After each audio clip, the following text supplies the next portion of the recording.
Hey, good morning. Looks like the streams are starting to link up and find their various nodal outputs.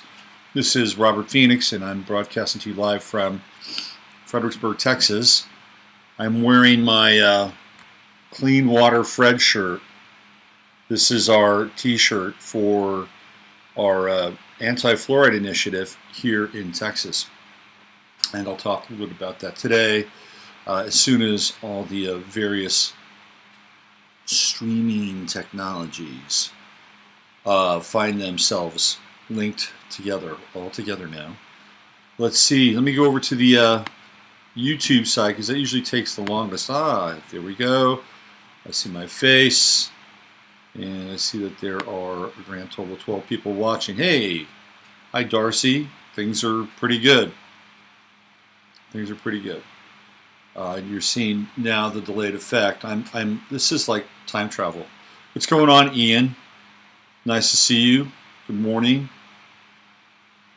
I'm watching myself itch my ear, put my earbud back in place, and I'll begin talking with everybody.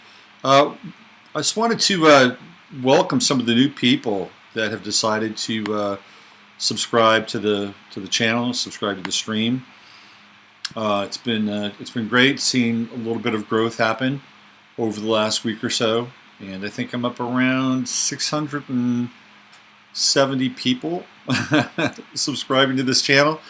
I've got close to 5,000 over on the robertphoenix.com Radio Farcast 11th House channel. So I'd say you add them all together, I've got 5,000 subscribers, which isn't too bad for a YouTube world. I know some people have lots of subscribers. Blows my mind. Blows my mind sometimes how popular some people can be.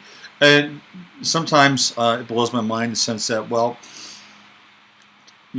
sometimes I don't think they're all that worthy of their popularity, but who am I to judge? I'm not anybody to judge. People have their groups and their connections with people, and so be it, right?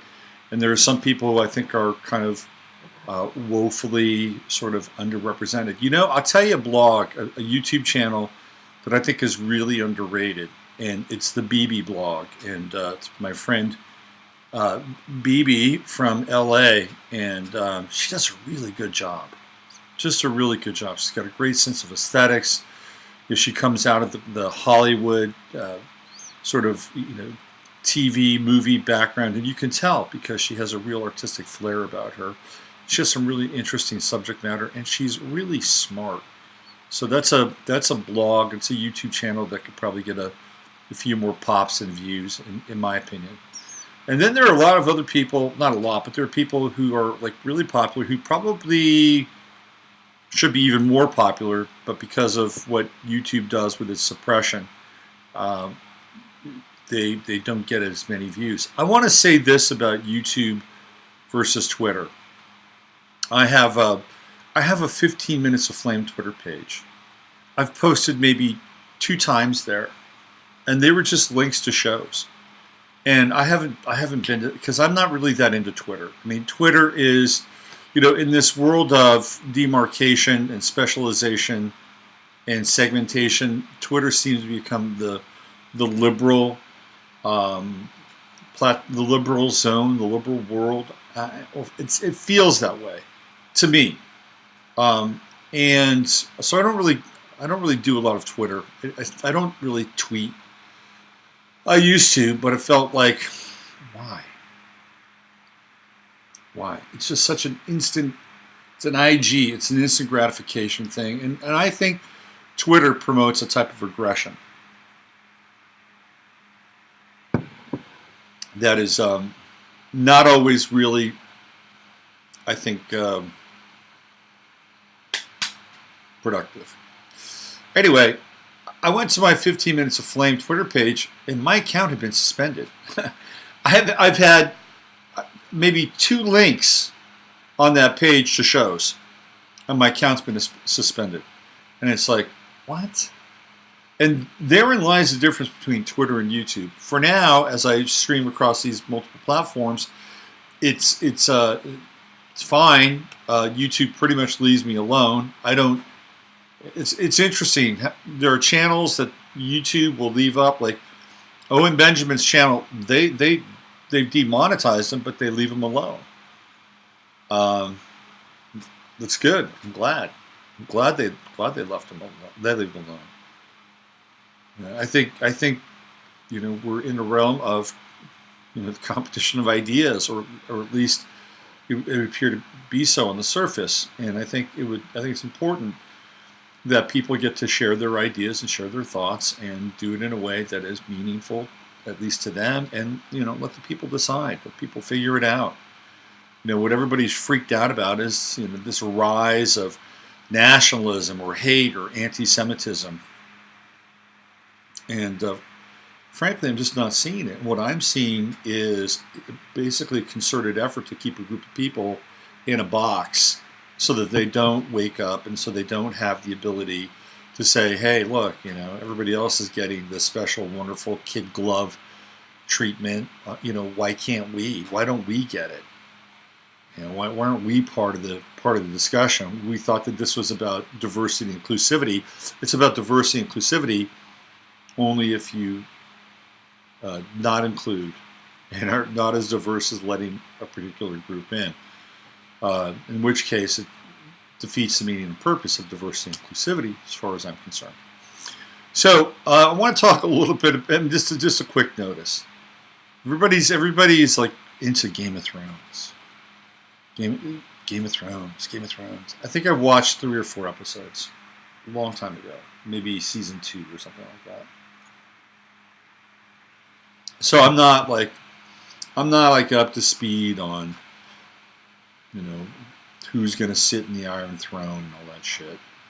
But one of the things I mentioned a long time ago with Game of Thrones is, and this is kind of part of the theme here, just a little bit, is that the only way you can see that many white people on a movie set is if you go back hundreds of thousands of years into a mythical place and time. I mean, it's kind of an interesting commentary, right? It's like, okay, well, you guys can have this territory. It doesn't exist. It's completely magical. It doesn't even connect to history in any way, shape, or form.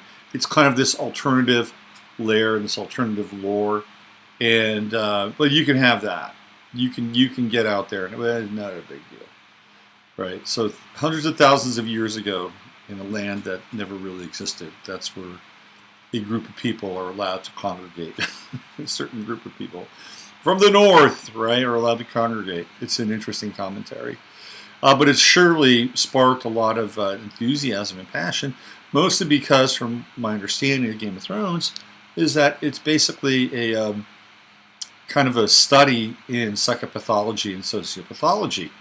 Because if you want to get to the top, you've got to be able to basically kill along the way. Now, I believe there are merit-based killings, and there are deaths that are warranted due to the fact that there's some level of either noble cause involved. You know how that goes. And there are some people in Game of Thrones just die. It's like you don't know what's coming. And that was one of the, like, who's going to die next. And then the thing that, again, I wasn't a follower of the show, but didn't Jon Snow die at one point and then he came back? I don't quite understand that, but that's okay. I don't need to. But it's over for now. I'm sure they'll come up with more books and more Game of Thrones because it was so successful. The writer is older though, so who knows what he's capable of cranking out. I'm not being ageist, trust me. It's just that you get to a certain age, it's like, maybe go sit down by that river over there, watching the wheels go round and round. Anyway, but yeah, Game of Thrones, very, very popular. So what does that say about our society? What does it say about our society that we are into and champion a show that has some very hardcore principles of the quest for power in its kind of central theme? Of course, there's elements of sacrifice and things, and some degree of heroism, which is always a part of the mythos. But what does it say about our society that we champion this kind of experience? I mean, I get it. I totally get it. I totally get it. And I think it says a lot. Okay, so I want to talk a little bit about China, and I wanted to bring in what I called or perceived to be the quote unquote local solution. And before I get into China and what's going on with China, because there's some funny shit that's going on with China and some not so funny stuff. A few years back, I had a discussion, and I've shared this story before, with a guy that had an apple orchard in New Mexico. And essentially, what happened during the Clinton administration is that they gave China most favored nation trading status, and they gave them a bunch of deals, and one of which had to do with apples. So this guy could not sell his apples on the open market, and in fact the apples that needed to be purchased, or the juices from apples, had to come from China, because that was part of the deal that the Clintons made with the Chinese. If there was going to be an exchange of goods, and there was an American purveyor and there was a Chinese purveyor, what do you think most favored nation trading status means? It means that they get the nod over, in many cases, American suppliers or American distributors or American producers. It's the way it worked, and so this guy got forced out of the apple business. And what happened with the Clintons, with the Chinese, is basically what has set everything up now. And that was not that long ago. We're talking really like the mid-90s. And they just started, peeling away all these agreements and trade secrets, and they were getting big money from the Chinese,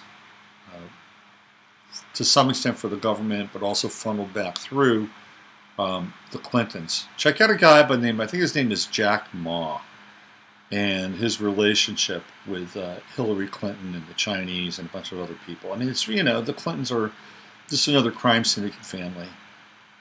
The Bushes, the Clintons, the Kennedys to some extent, right? And probably through the Trumps in there because of the relationship with Jared Kushner and Chabad. They're crime syndicate families, and then you do the math and you realize they're all crime syndicate families. Whether it's the Rothschilds or the Goldschmidts. I mean, these are or the Windsors or whatever. They're crime syndicate families. They're crime syndicate families that have gotten involved in straight or legitimate businesses. Because this is what happens when you study like the history of the mob. You see them come in at a very kind of early stage, and it's kind of a free for all.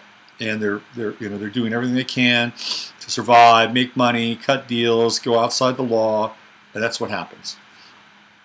And then every successive generation, they get kind of more entrenched in mainstream business and mainstream politics, but they never lose that kind of crime family tie that got them there. Okay, so really what we're dealing with on a planetary scale, which I've said many times before, is that this core group of, people want to call it the Illuminati or whatever, and it's not a term I like to use very much, but this core group, at a certain level, they're all connected, and they're all basically syndicates, and they're all trying to forward their own agenda, and and sometimes sometimes crime bosses are very popular with their neighborhoods and their territories.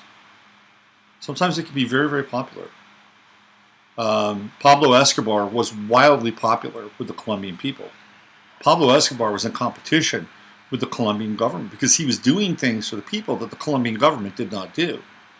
Pablo Escobar was building stuff and buying stuff, and he had his income it did not rival the country of Colombia, but I'll tell you what, Pablo Escobar's income wasn't burdened by Colombia's debt, and so he had a lot more liquidity at his disposal. And he was like Robin Hood. The Colombians loved him. So just because somebody is a psychopath, doesn't always mean that they don't have some level of commitment or adoration. I mean, it kind of happens, every now and then, right?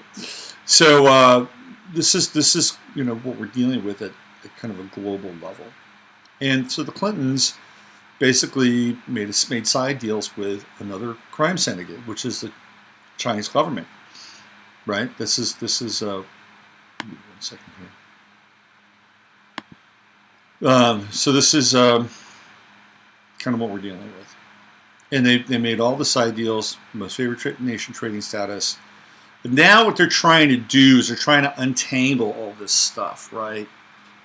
And it's interesting because I think that if you look at the sort of the succession of leadership in this country, going from 8 years of Clinton to 8 years of Bush, it's basically the same 8 years.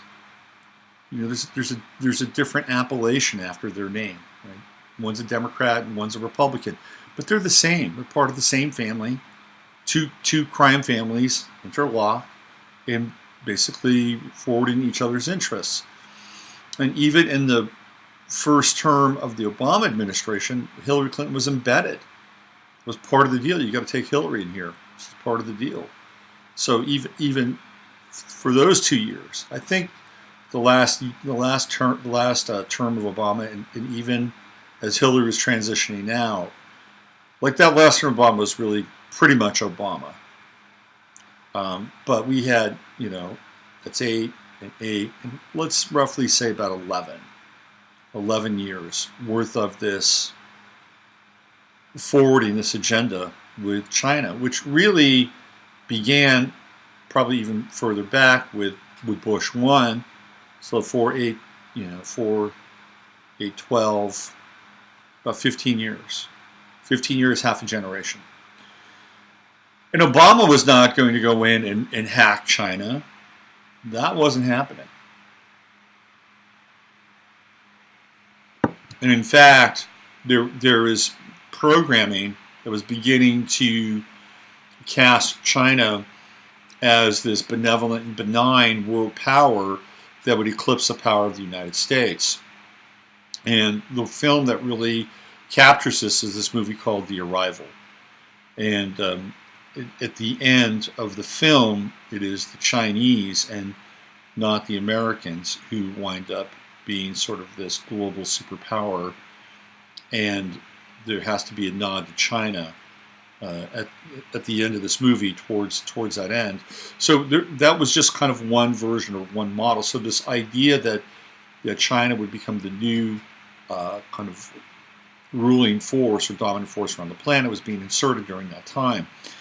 Now what we have is we've got Trump and the Trump administration, which is trying to theoretically undo that with the tariffs. So there are some things that are happening, some of which are kind of comical, and some of which are a bit, I wouldn't say troubling, but something to watch out for. And then I'm going to get into sort of this local piece to kind of round all of this off. So let me get into this one. This is kind of funny. I got to find this. I just had it. Let's see. Tulsi Gabbard now, by the way, is being hit by accusations that she's involved with the Russians. These are just Democrats that don't like her. They don't like her, so now she's going to be she's being tampered with and hacked by the Russians. Unbelievable. Okay, let me just find this. Okay, so this is the sublime part. Actually, what do I start with? Let's say, okay, so this is from Xi Jinping, We got a zero hedge article here. Let me drop it in the chat. And make sure you guys have some chat context. Where did my browser go? Come on back, browser. I miss you. All these browsers. There's that. There's that.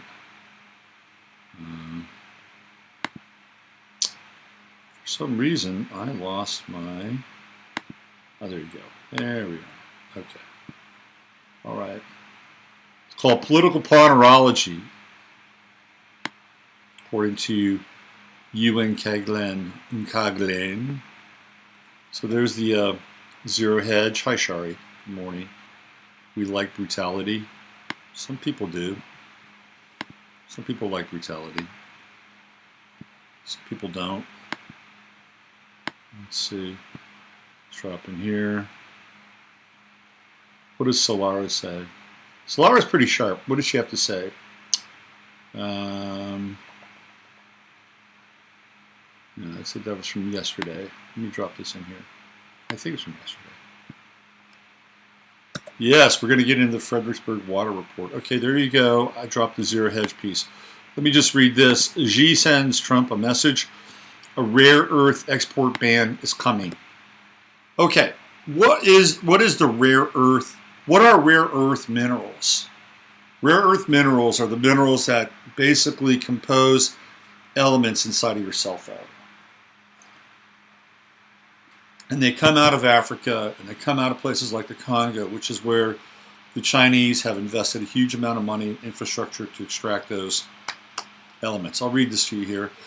Back in April 2018, when the trade war with China was still in its early stages, we explained that among the 5 nuclear options Beijing has to retaliate against the U.S., one was to block the rare earth exports to the U.S., potentially crippling countless U.S. supply chains that rely on these rare commodities and forcing painful and costly delays in U.S. production as alternative supply pathways had to be implemented.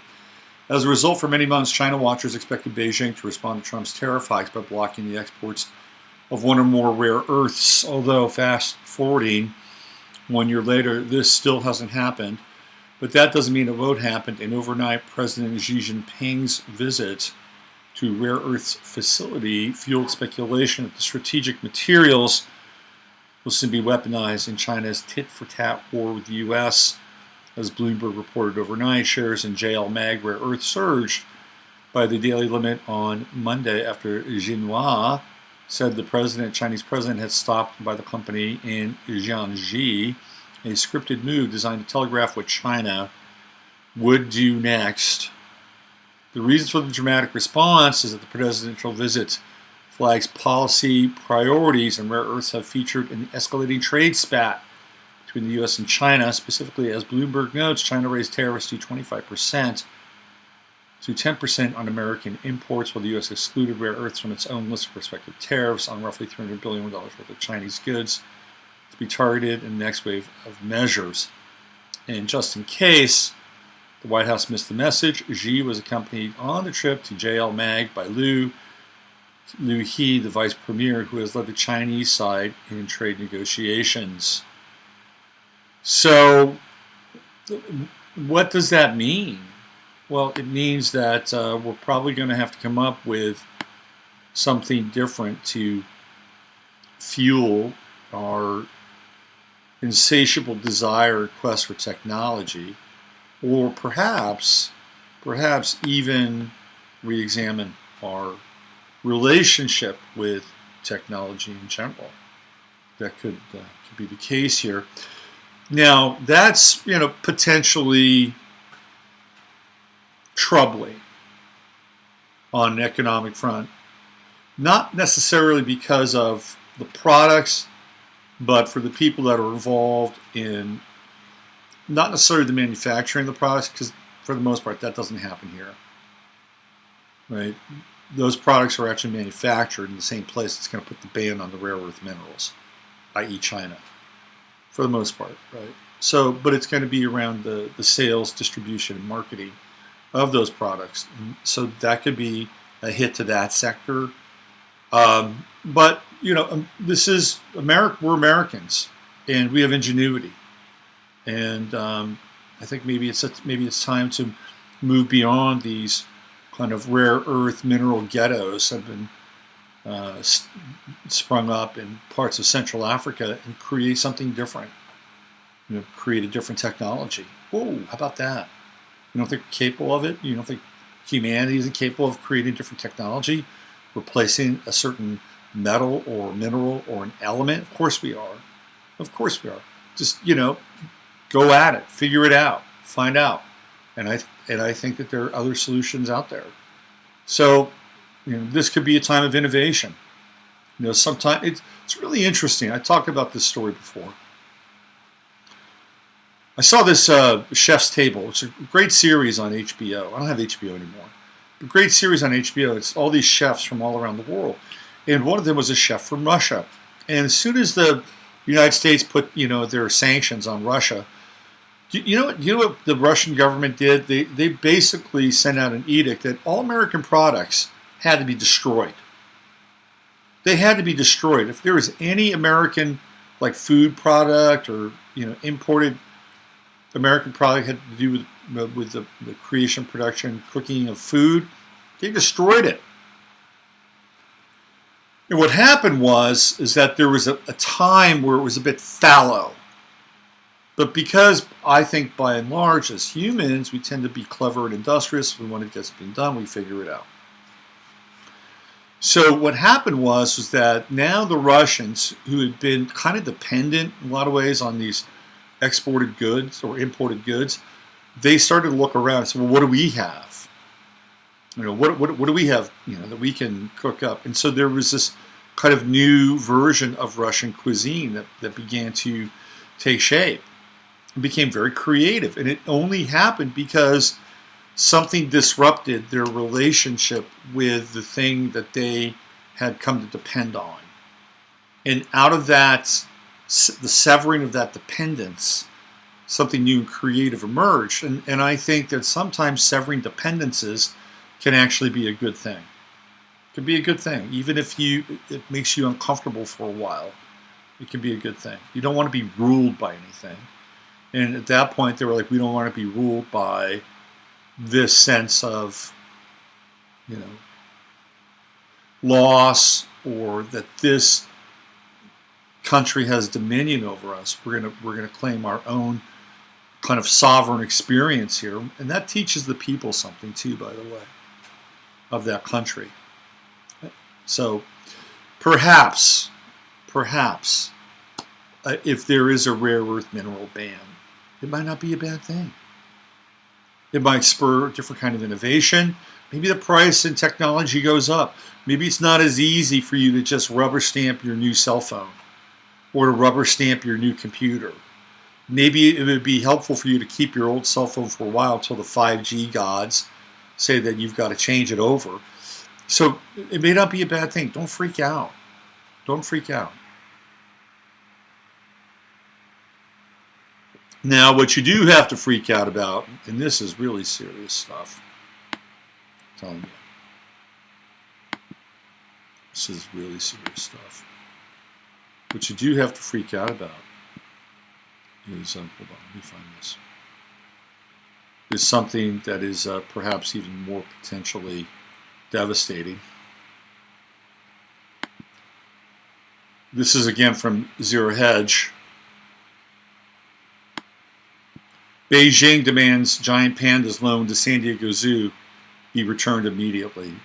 Who'd have thought these pandas are like political pawns in the game of life? It's called pandemonium.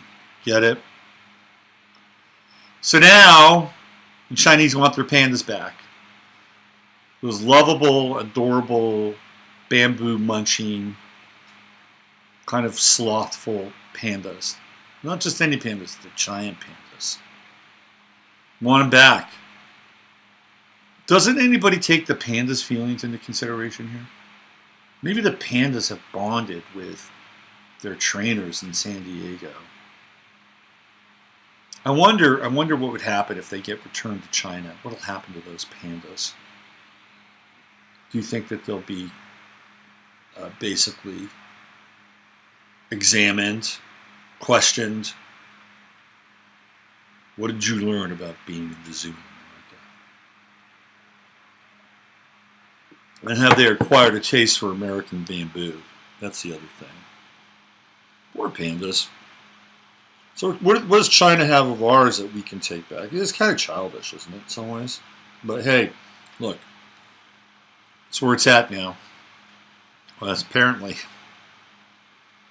So, I want to talk a little bit. I want to shift gears because that's a big picture deal, right? So what can we do about the big picture? Sometimes nothing. Maybe you want to go to the San Diego Zoo and snap a few pictures of those pandas. I don't like zoos, by the way. I've always found zoos to be incredibly underwhelming. Not just potentially inhumane, but underwhelming. You go to a zoo, you want to see some action. You want to see something happen at a zoo. And most of the times, you don't see anything. Walk around. Oh yeah, I think look. No, they're laying down over there. They're laying down. Oh yeah, they're sleeping. I guess it's their sleeping time. The one thing that I saw at a zoo, and it was the Oakland Zoo, which is kind of an interesting zoo. If you again, not a huge zoo person, you have a kid, you take your kid to the zoo. It's a pretty good zoo as far as how they treat the animals, and they have a wonderful train that goes around in a tram. And it's really pretty nice zoo. One time we were at the zoo and they have these giant tortoises, right? And I saw these two giant tortoises mating. That was like the most exciting thing I've ever seen at a zoo. And think of it, it's two giant tortoises mating. There's not a lot of fire and fury going on there. You could imagine that it's a pretty slow affair. Anyway, so back to what can we do? Well, last night, let me just fire this up here. Last night we got approved. Here's our Clean Water Fred T-shirt. If you want a Clean Water Fred T-shirt, I think we're going to start selling them over on our website. We got approved. Our ballot language got approved for being on the ballot on the 5th of November. So we are official, and we're going to be working diligently for the next few months so that we can get as many people out to vote as possible, so that we can basically stop the addition of hydrofluorosilicic acid in the water here in Fredericksburg, Texas. And by the way, if you have fluoride in your water, it is hydrofluorosilicic acid. It is a byproduct of industrial fertilizer. They don't know what to do with it. So they say, oh, well, it's pretty close to fluoride, so why don't we package it and sell it to cities around the country? Now, if they just dump this stuff into your water supply directly, it would be a severe health hazard and a violation of any EPA ethics code standards, whatever. If it got out into the air, same deal.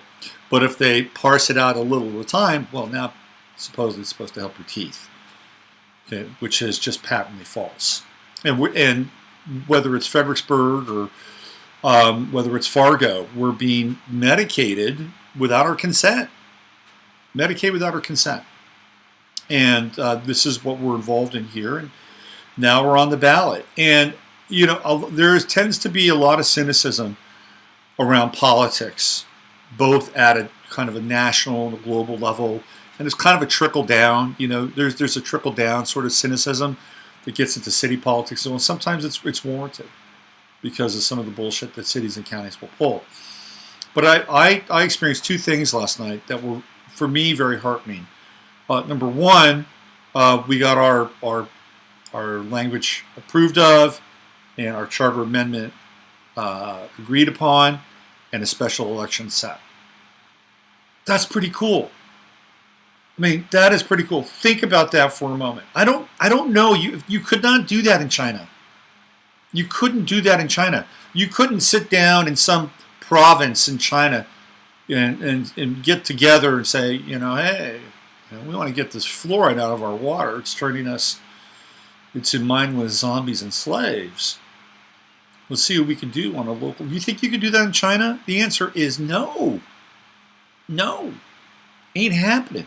I'm not sure you can do it in every city in this country because of the way the city charters are drawn, but you can do it here. And that's what we did. And and there could be other places in the world. Like, well, okay, so other places in the world don't fluoridate water as much as we do. Europe's sneaky. Europe is really sneaky. They don't fluoridate water, but they put fluoride in the salt, right? So if you want to season your food, you're going to get fluoridated salt. So they're trying, they get it in you somehow. But I suppose if you're really, really smart, you can get your Himalayan pink salt without fluoride. So the other cool thing is that, we went through a lawyer to approve our language, and it's good to have a lawyer. Nice guy, involved in environmental law in Austin. And he helped us. He was at our meeting, gave us some credibility, and went over the language. And we had one little specific piece, because there's naturally occurring fluoride here in Fredericksburg, about 4 parts per million. And the EPA standard is 7 parts per million. So you're already getting 4. What, is 3 more going to set you over the line and go, oh, wow, now you're really safe, right? No, come on. You add the 4 parts per million that's already in the water, plus the fluorides in your toothpaste. I mean, come on. You've got your fluoride. You don't need to put it in the water.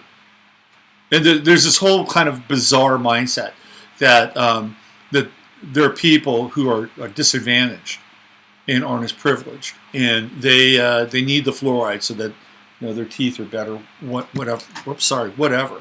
Right? I got to get back to the mic. These headphones are okay. That they're disadvantaged. I mean, yes, sure. I get it. We want to take care of people. I get it. I don't think it's a bad idea. But so if you make that argument, but there are a lot of people that are depressed in our society. Probably more people that are depressed in Fredericksburg than there are a small fraction of the population that may be disadvantaged. This is not an area that I would consider poor.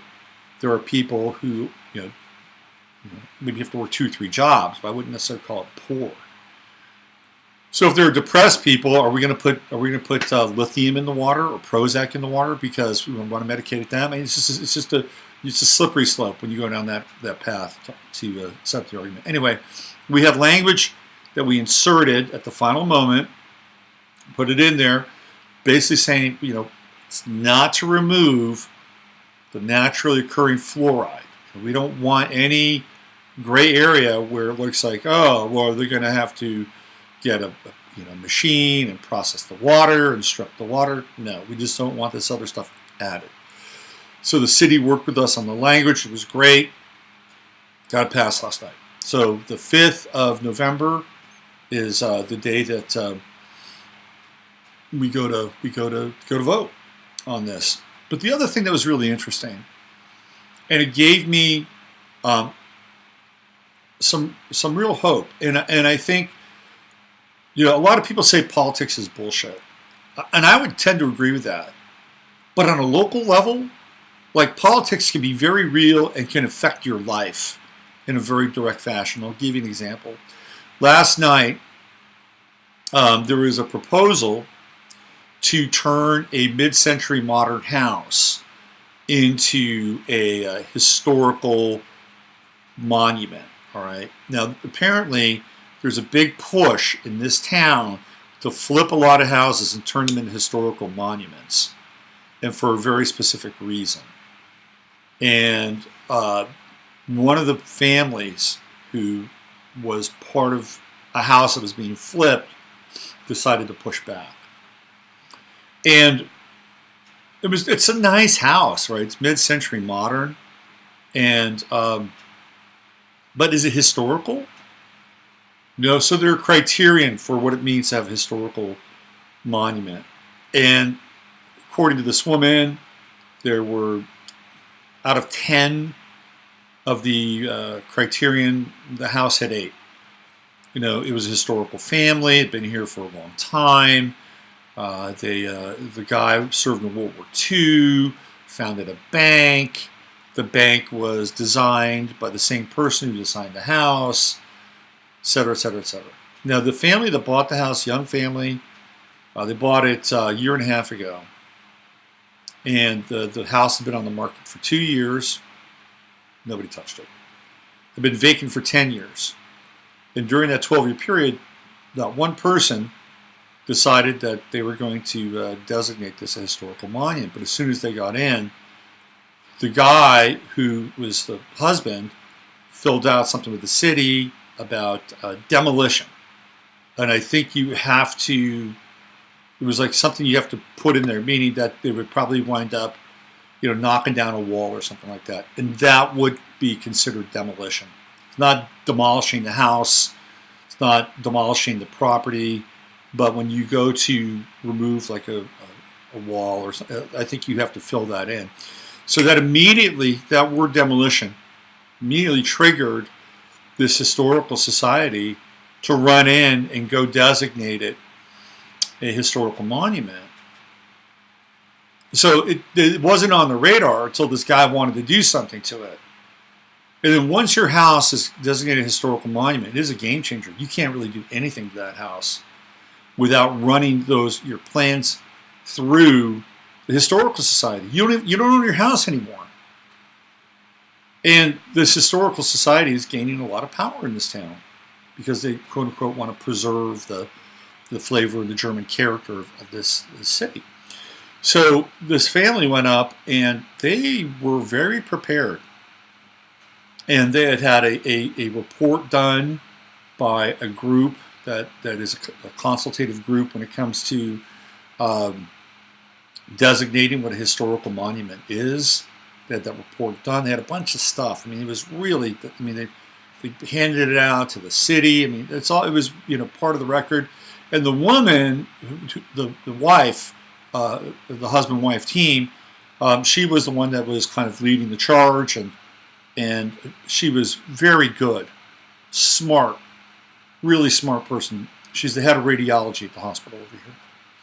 Anyway, she read her statement, and by the end she was near tears because it was their home, and they wanted to live there, and they wanted to raise their kids there. Now they got the city through the historical society telling them what they can and cannot do. So they even went so far as to find. They were in communication, obviously, with the family that sold them the house. They're only the second family to live in that house. It's from the 60s. And that family who sold them the house were there last night, and they basically, look, we don't care what they do to the house. There was another house on the property before, and my father demolished that. And we built this house. Okay, so it's part of what happens. And, times change, things move on. So now they've got this link between them and the original family. So now I watched some very interesting things happen. Like there was this one guy in the city council, because now it was like, well, do we vote on this? Like, this is the rubber hitting the road moment. Do we vote on this? And this one guy said, well, we got a bunch of other houses that are coming up. Why don't we just put it in there and let's see if we can, have the vote at that time. Which is like, really? Why? No. These people spent time, they put it all together. Do they want to come back again? Like, it's on the table right now. Let's go. Let's do this. So they had the vote. One guy in the city council was in favor of allowing them to do it. Another guy in the city council was like, well, we want to maintain things. We want to blah, blah, blah. Came down to a vote. 5 people on the city council. 1 guy abstained. So now it comes down to 2-2, and the tiebreaker in that vote is the mayor. And the mayor had just basically kind of ran the Riot Act on the husband, because the husband said, look, all we've experienced in this process is this person over here from the Historical Society not listening to us or running their own agenda, running their own program. And she read him the Riot Act because she thought that he was negative. and they were good people. I mean, so people are very touchy at a governmental level. And there's a lot of vanity involved, and they don't want to feel like their integrity, their heart, their intentions are being besmirched. That they're trying to do the good thing, right, or the right thing. So she really kind of rips them a new one, and then she's the deciding vote, and she votes to allow the people to run their house. She says, "Are you going to, remodel it and not destroy it?" And he says, "Yes, we're just going to remodel it." And there it was. They got their house. They finally, after 2 years of being involved in this process, year and a half, being involved in this process, not being able to do anything, having to hire lawyers, having to hire another consultative agency to give it a rating, which fell below the historical monument rating. They won. They won. They won. And then what was really interesting is that there was this call from the city council. Now, I don't know if it's hyperbole or whatever, but basically the guy said, look, we need young people to be a part of this process. And part of the process means that we want them to contribute and not just come down here and complain. We want, we want continuity. And I think he was probably being truthful. I don't have any reason to believe why he was blowing smoke up our asses. I'm telling you this story because, and I've said this before, and this goes back to the Fourth Turning stuff by Strauss and Howe, that the action is no longer out there in the macro. The action is in your general vicinity, where you are. And if you're in a really big city or like Austin, it is difficult. Austin has been trying to get the fluoride out of their water for years. And they've got an incredibly strong coalition. There's money behind it, a lot of smart people, and they cannot move the boulder for a number of reasons with that city. But here, in this place, population 10,000, we move the needle. And I think that there is something to be said for that, because of the model itself. And if you can move to a city where you can have more of an impact in terms of being, the structure and not all these cities are equal, by the way. Leadership is very different. Influencers are very different. So this is not a one-size-fits-all kind of solution to our modern existential crisis about where are we going. And do I have any kind of skin in the game? And can I be an agent of change? Every city is different. But I think the smaller you get, the more reasonable it becomes and the better chance you have of being able to make an impact. And I think the small cities or the medium to small cities are the ones that need the most attention. They need people that have a sense of exploration, pioneerism, innovation, people that want to get involved. So if you're on the fence and you're tired of your urban environment, you want to move to an area that is more user-friendly, I suggest it. Search it out, follow up, find a place that could be a good fit for you. And from an astrological perspective, you can always look into astrocartography, the art and science of relocation, which I actually really am into, and I enjoy it, and pretty good at it. So if you want an astrocartography relocation reading, I'll help you out. I can do that for you. So anyway, that's the latest, and I'll continue to keep you updated. We have a Facebook page, cleanwaterfred.com is our website. Clean Water Fredericksburg is our Facebook page. And there are two people that I really want to thank as part of, actually three people I really want to thank as part of this process that's helped us get here. One is Sam Brannon, who is from San Marcos, and Sam was the guy, he was the tip of the spear to get the fluoride out of the water in San Marcos, and as a result, Kyle and Buda got the fluoride out as well. I also want to thank my buddy Brian, over at Texas Caregivers, who's been a real essential support to our cause as well. And without Brian's support and help, We couldn't have run out and gotten a lawyer and done these T-shirts and stuff. So thank you, Brian. And I want to thank Joan Sefcik from Austin, who is an alternative dentist, fluoride-free dentist, who's spoken on our behalf on a number of occasions, traveled all the way to Austin, come in and help us out. So thank you, Joan, as well. And look, this is about community. You know, I'm connecting with people that I probably never would have connected with here before. People that would have been outside of my theoretical circle, and we're figuring out how to work together and build an allegiance and a coalition together, and it's fun, you know. And I was like totally cynical about politics for a long time, and I'm still very jaundiced when it comes to the big picture stuff. But on the local scene, it's a way to make a difference, and I would certainly encourage it. Okay, let me get into some of the comments here. Let's see. Height limits are a good thing. Support to fight the good fight. Universe wants you to win. I hope so. Guys didn't realize the time. Got to run. Bye, T. Ani wants to get out of the city. Shari, I have 5 astrophotography. She's going to give me a little astrophotography love. That's good. Thank you, Shari. November 5th, Grand Water Trine. North Node Cancer, local water. Yeah. I like it. I even like the chart for last night. How do you own anything in this material world? Yeah, you really don't. Let's see. Congratulations.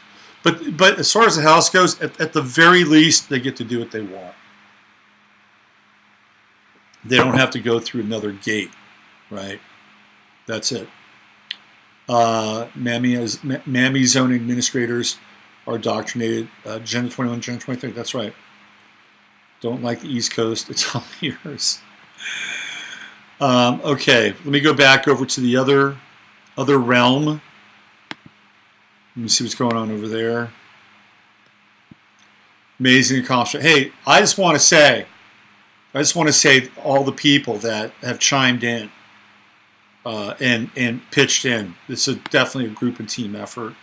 Solara, Rare Earth Minerals, she put this link up over on the 15-minute side. Let me drop it in here. Dentists and dentist-owned Delta Dental Insurance, big problems and powerful lobbies along with aluminum, fertilizer. Yes, you got that right. There we go. Farmington, Maine, fluoride-free. Beautiful. I just wanted to throw this in there. That is the link to the rare earth mineral stuff from the other side. If you guys want to check that out. Oh, I got 1 downvote already. All right. Here we go. I'll upvote it.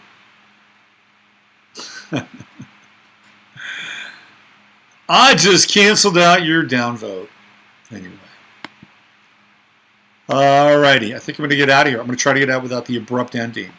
So thanks for showing up today. Tomorrow, we're going to get back into the abortion issue as it relates to vaccination. Are the two issues linked? I wanted to get into it today, but I didn't. Tomorrow will be the day. So you want to be a part of that. Are the two issues linked? And will the state rulings on abortion affect our abilities to vaccinate or non-vaccinate who we are and ourselves? This is Robert Phoenix. Thank you for being part of 15 Minutes of Flame, and I'll be back tomorrow. Use your head to discern what's real, your heart to step into what's possible. Have a great day.